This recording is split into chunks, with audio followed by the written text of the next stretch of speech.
Стояло у дороги дерево, высокое, гордое, сильное. Оно стояло в стороне от всех, никому не делая ни добра, ни зла. Оно никого не любило, никогда не цвело. Оно ни от кого не зависело, и от него никто не зависел. Дерево всех умело держать на расстоянии. И лес, и луг, и дорогу со всеми, кто по ней двигался. И оно всегда было таким.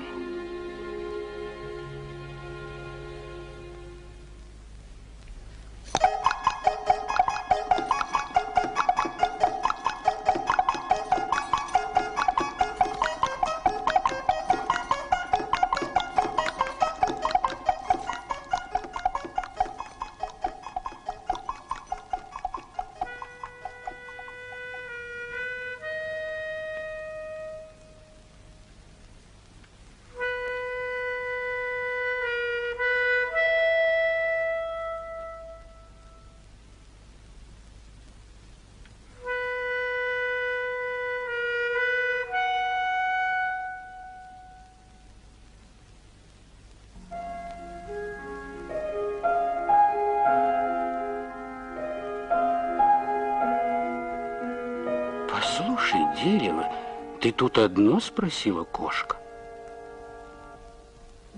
«Совершенно одно», — равнодушно ответило дерево.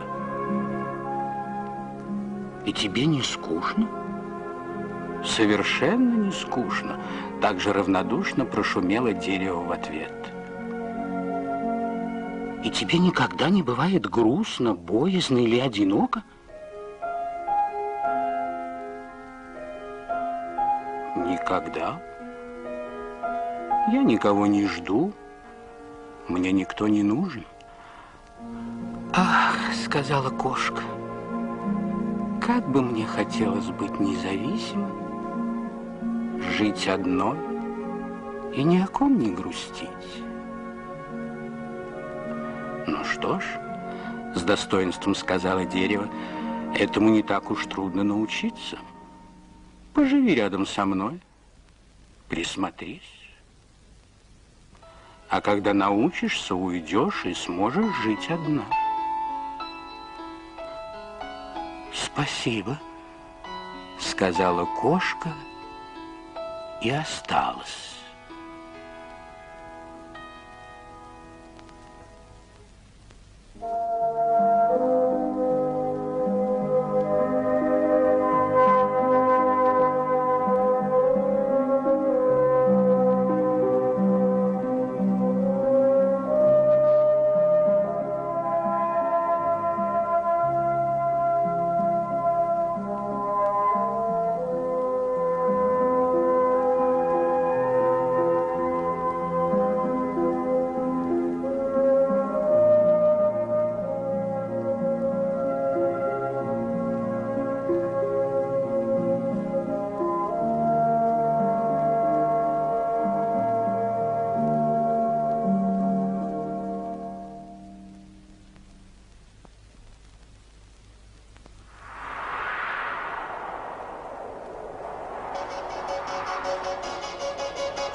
куда же ты?» – простонало дерево.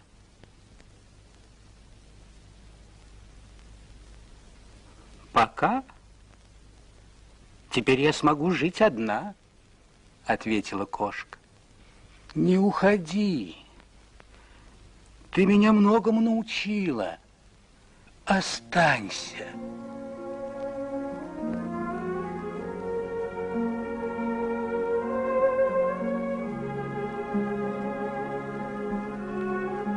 Вот и вся история о дереве. Вернее, о дереве и кошке. Потому что если бы не кошка, у дерева не было бы истории.